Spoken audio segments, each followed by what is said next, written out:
एक रहस्यमय सिंहासन से निकली वो बला की खूबसूरत पुतली महान राजा विक्रमादित्य की जीवन गाथा का किस्सा सुनाकर राजा भोज से कहती है, हे राजा भोज, क्या तुम्हारे अंदर है इतनी क्षमता कि तुम चंद पलों में अपने राज्य को तज कर भक्ति साधना के लिए चले जाओ? क्या तुम्हारे अंदर है इतनी क्षमता कि तुम भगवान इंद्र के दूत को परास्त कर उसे अपना गुलाम बना लो और वर देने के लिए विवश कर दो? क्या तुम्हारे पास भी है राजा विक्रमादित्य की तरह वो 4 शक्तिशाली वीर जो तुम्हारे बस एक इशारे पर तुम्हारे लिए कुछ भी कर दें? अगर है तुम्हारे अंदर भी ये सब खूबियां तो बेशक तुम इस सिंहासन पर विराजमान हो सकते हो। द्वितीय पुतली चित्रलेखा की बात सुन राजा भोज का मुंह उतर जाता है। विक्रमादित्य के किस्से सुन राजा भोज को खुद पर बड़ी लज्जा महसूस हुई। उन्होंने अपने मन में विचार किया कि वो तो विक्रमादित्य के सामने सच में ही एक तुच्छ मनुष्य है। सच में कितने महान थे विक्रमादित्य, जिन्होंने एक साधु के कहने मात्र से अपना सिंहासन त्याग दिया और राजकाज छोड़कर वर्षों जंगलों में रहकर तप किया।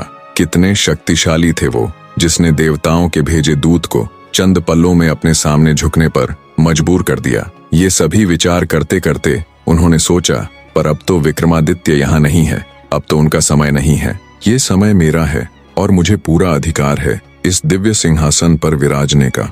आज का दिन भले ही बीत गया हो, लेकिन मैं कल अवश्य ही इस अलौकिक सिंहासन पर बैठकर रहूंगा। इन्हीं विचारों के साथ राजा भोज दरबार से चला जाता है। सिंहासन से निकली प्रथम पुतली रत्नमंजरी की ही तरह दूसरी पुतली चित्रलेखा ने भी भोज को सिंहासन पर बैठने नहीं दिया। अगले दिन फिर से तय समय पर सभी राजदरबारी राज दरबार में उपस्थित हो गए। राजा भोज फिर से मन में एक नई उम्मीद लिए सिंहासन पर बैठने को उतावले हो उसकी तरफ बढ़ते हैं। पर जैसे ही वो सिंहासन के पास जाते हैं, एक बार फिर से उस दिव्य सिंहासन से एक रहस्यमयी पुतली प्रकट हुई जिसका नाम था सत्यभामा।